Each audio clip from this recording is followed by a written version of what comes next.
Hey guys, so today I'm going to review the Canon R6.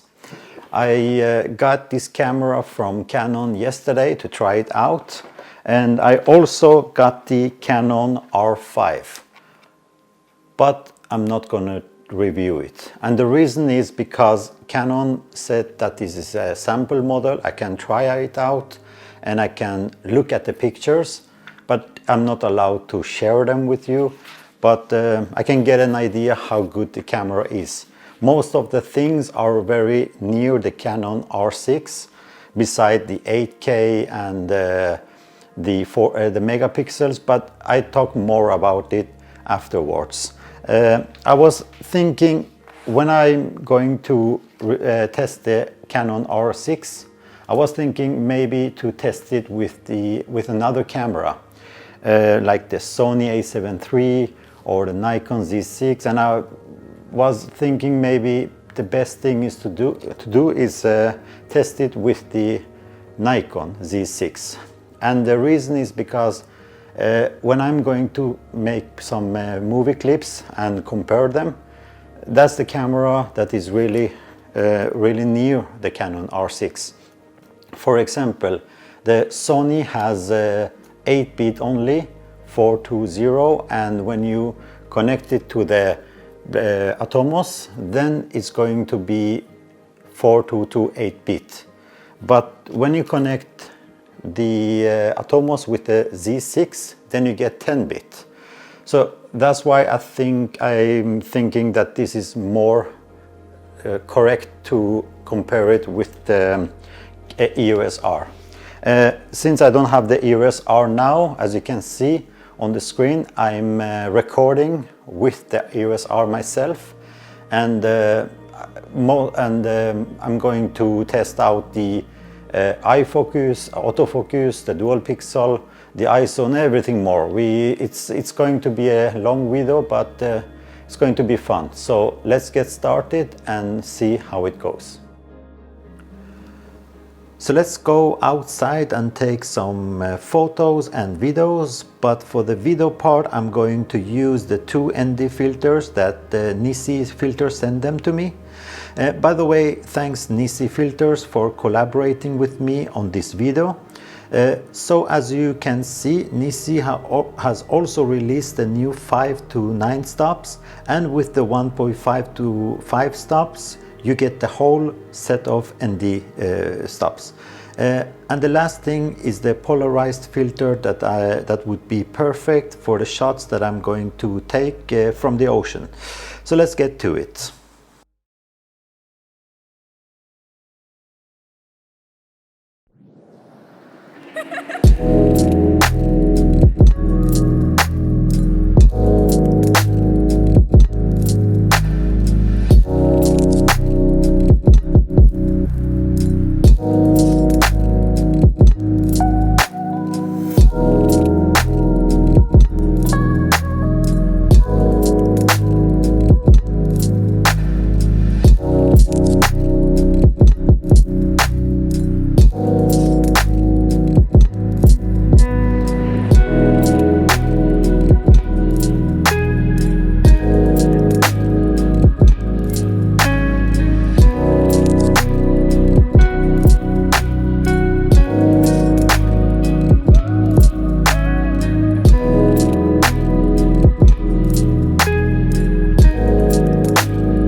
So now I'm going to test the dual pixel on the slider that I got from Zeapon.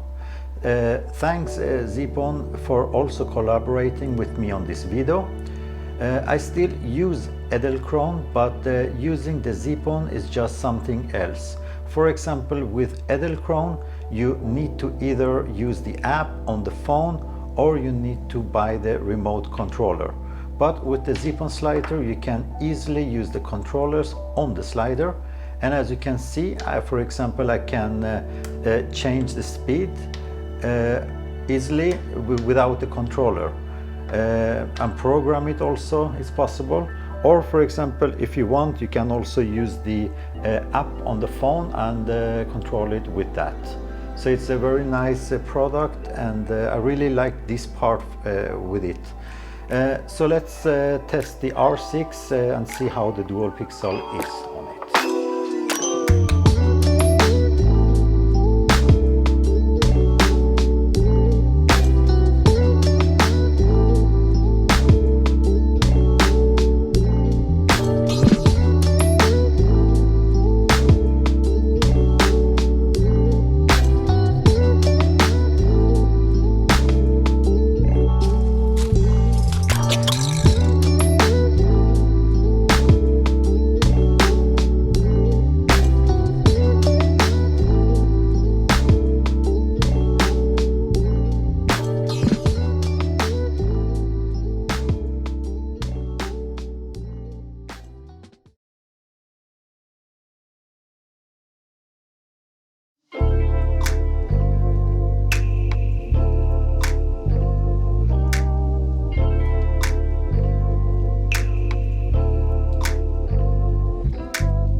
So now I'm going to test the ISO And the thing is, I'm not going to go above maybe 12,800 or 25,600, because after that you lose color and it's too much noise, but we can see. And also I'm going to dim down the light as I'm taking the ISO up.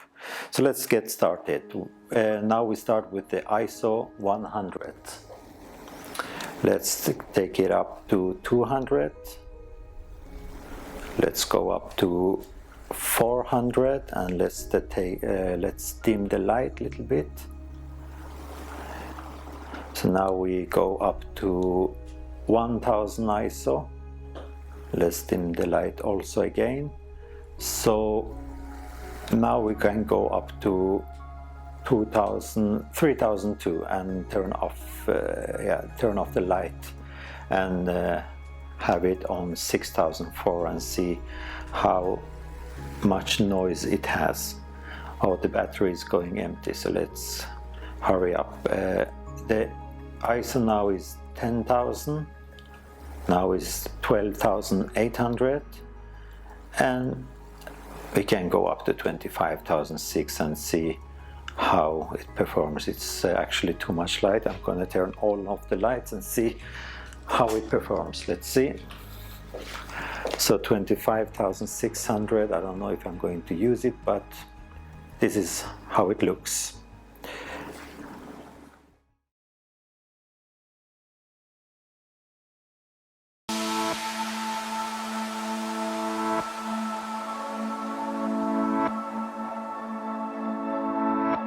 Je call, I fall.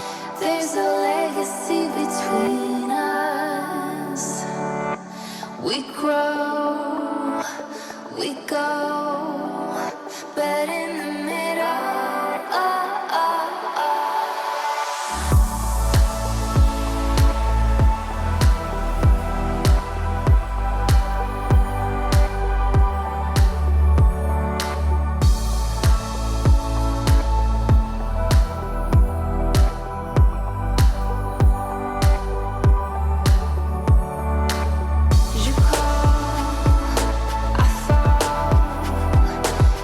legacy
So now we are at the end of the video.